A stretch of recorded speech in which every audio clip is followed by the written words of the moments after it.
Bassel Khartabil, also known as Bassel Safadi, is a Palestinian-Syrian software engineer and celebrated internet volunteer. Foreign Policy listed him as number 19 in their 100 top global thinkers list for 2012 for fostering an open-source community in Syria long on the margins of the internet's youth culture. So Bassel's working in Syria.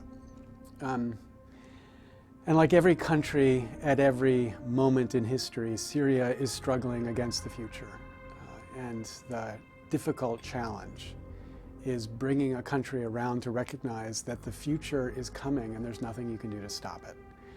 And in a certain way, what Bassel is trying to do is to ease the transition to the future by educating, by bringing along, especially the young people of Syria, to the potential for technology to build a better society, a society which is fairer, more educated, more aware of the importance of human rights, more clearly celebrating the potential of creativity. And so it's a difficult struggle in any country, but it's a particularly difficult struggle in a country like Syria, where the government doesn't feel constrained. For a lot of people who find it difficult to follow what's happening in Syria, Bassel's a really simple example because they can look to him and say, this is somebody who shares the same values as I do. And that's, I understand, I've heard that from a lot of people, and I understand how that must feel. So when the uprising started, Bassel was, of course, incredibly important in getting material to the rest of the world, images and reports about what was happening. And I'm not sure whether, when he did that, he realized exactly what the risk was. The Arab Spring had broken out. People were incredibly optimistic about the inevitable transitions that we thought were going to happen across the region, and especially in Syria. And so he might have been optimistic that by helping this transition, he was guaranteeing a quicker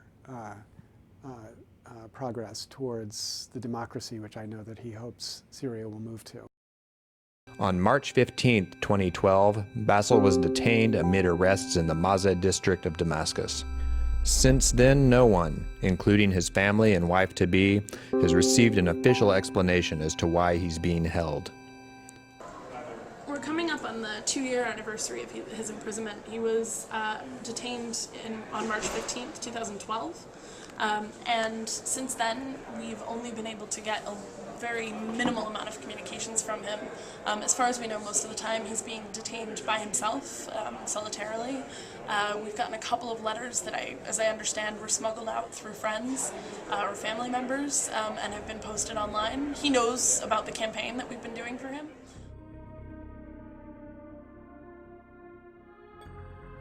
In that country, what you face is exactly what Bassel has faced.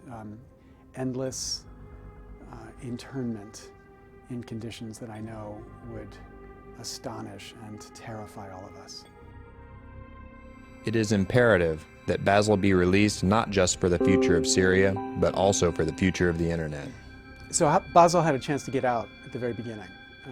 It was clear things were getting worse. It was clear there was going to be not the hopeful Arab Spring leading to perpetual democracy. There was going to be a struggle, and he could have gotten out, but he chose to stay. And that decision was obviously very costly for him. It was an important decision for us. It symbolized his commitment to making this democracy possible and to continuing the work to spread that message. And we owe him for that.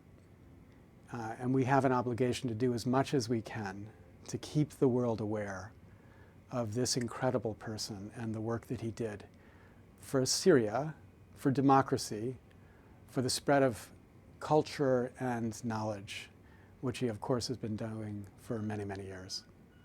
Bassel needs to be set free.